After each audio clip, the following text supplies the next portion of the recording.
Pensemos en esto por un segundo. ¿Cómo logra un creador divino ganarse el derecho absoluto de gobernar su propio universo? Ojo, que no es por herencia ni porque alguien firmó un decreto mágico. Es por puro mérito y pura experiencia de vida. Hoy, en este análisis a fondo del texto de Urantia, vamos a hacer un recorrido cronológico alucinante por el viaje cósmico de los hijos creadores. Y les aseguro que esta no es solo la típica historia sobre cómo se armó el cosmos. Es de hecho una biografía a escala universal. Hablamos de liderazgo, de sacrificio y de algo absolutamente crucial, la empatía suprema. Bueno, entremos de lleno en esto. Este será nuestro mapa de ruta para la sesión de hoy. Primero, el origen divino. Segundo, creando un universo local. Tercero, el camino a la soberanía. Cuarto, los 7 autootorgamientos. Quinto, el estatus de hijo mayor. Y finalmente, el destino final. Punto número 1. El origen divino. Para entender realmente a los arquitectos del universo, primero tenemos que saber de dónde salieron, ¿verdad? Según el texto, estos seres no aparecen de la nada por arte de magia. Nacen de la unión perfecta, absolutamente impecable, de 2 deidades infinitas, el Padre Universal y el Hijo Eterno. Es literalmente la combinación exacta entre la idea perfecta y el concepto absoluto de personalidad. Ahora, para no enredarnos con términos complicados desde el principio, es súper importante aclarar la palabra Micael.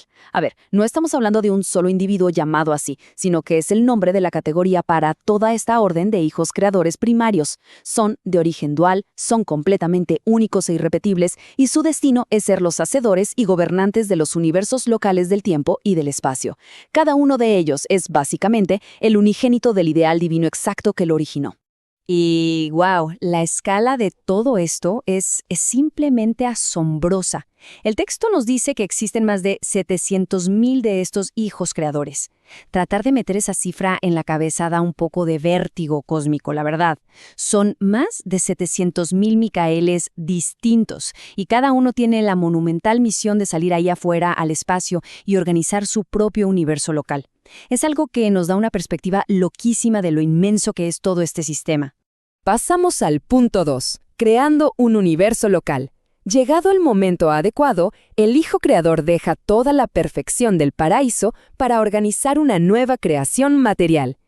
Pero, y esto es clave, no hace este viaje solo, hace equipo con el Espíritu Infinito, o para ser más exactos, con la ministra divina quien se va a convertir en el espíritu materno de ese nuevo universo.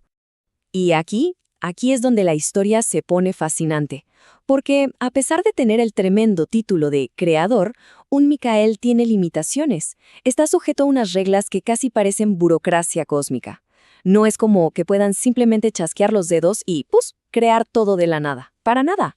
La energía y la materia las domina el Espíritu Infinito. Los diseños de las criaturas necesitan el visto bueno del Hijo Eterno. La personalidad solo la da el Padre Universal, y los distintos tipos de mente provienen de la tercera fuente y centro. Esto crea una tensión narrativa bellísima. Resulta que para construir un universo, este ser casi omnipotente tiene que cooperar de manera absoluta y perfecta con otras entidades divinas. Número 3. El camino a la soberanía. Y esto nos lleva directo al gran conflicto de nuestro texto fuente. Uno pensaría, por pura lógica, que el creador de un universo ya tiene el derecho automático de ser el jefe absoluto, ¿no? Pues resulta que no. Sorprendentemente, la soberanía suprema no es un derecho de nacimiento.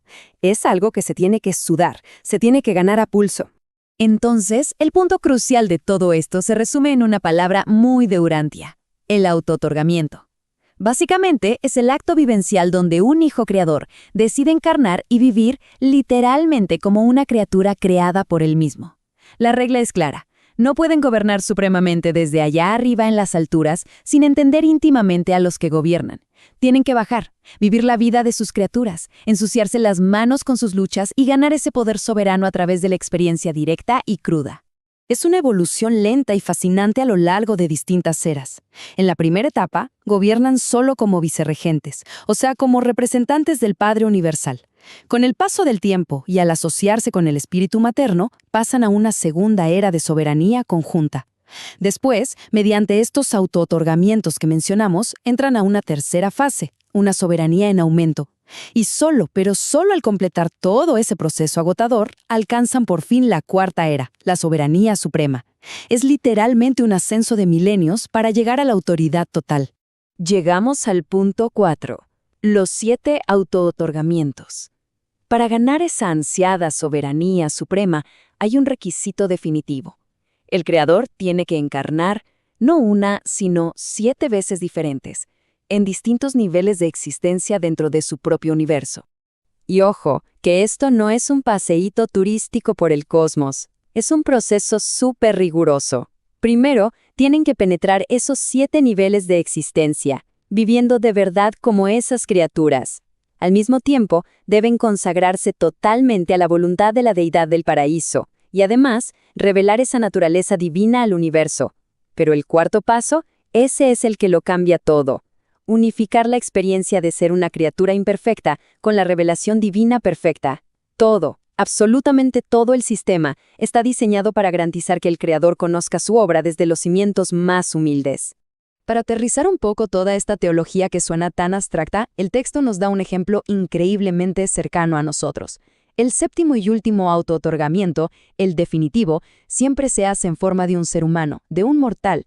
Y según el libro, para nuestro universo local, ese evento cumbre pasó justo aquí, en nuestro planeta, al que el texto llama Urantia. El creador divino vivió y murió como un mortal de la orden evolutiva más baja, entrando a este mundo nada menos que como un bebé frágil en Belén.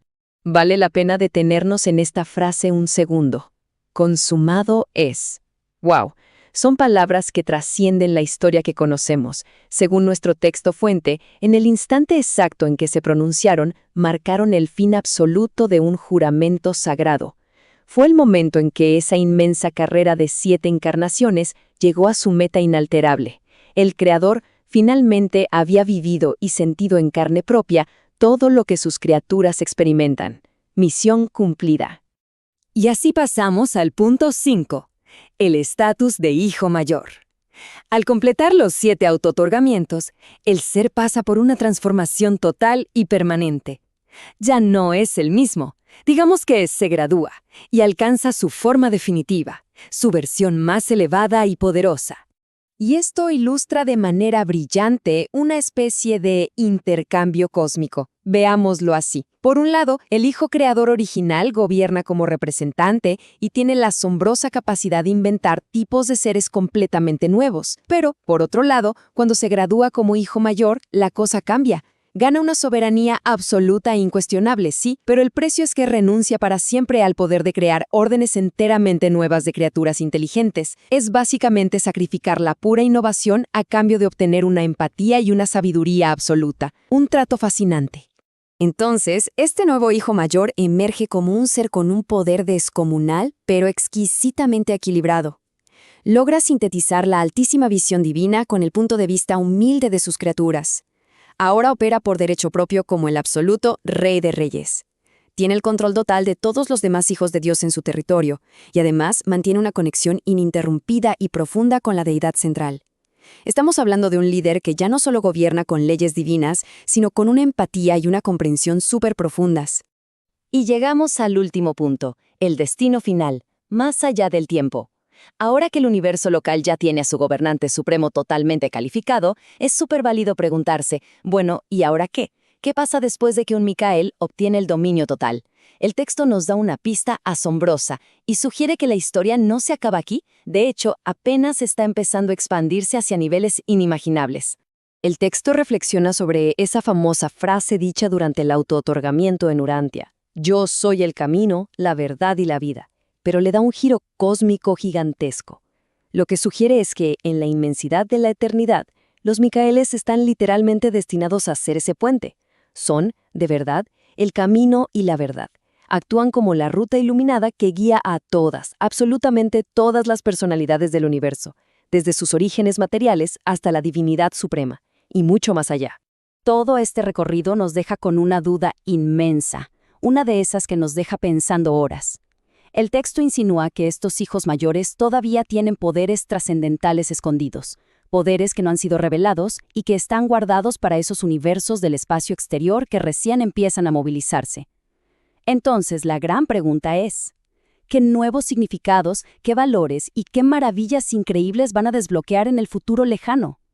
Es un pensamiento que, la verdad, rompe los límites de nuestra imaginación y nos invita a seguir buscando, aprendiendo y, sobre todo, maravillándonos con los misterios más profundos del cosmos.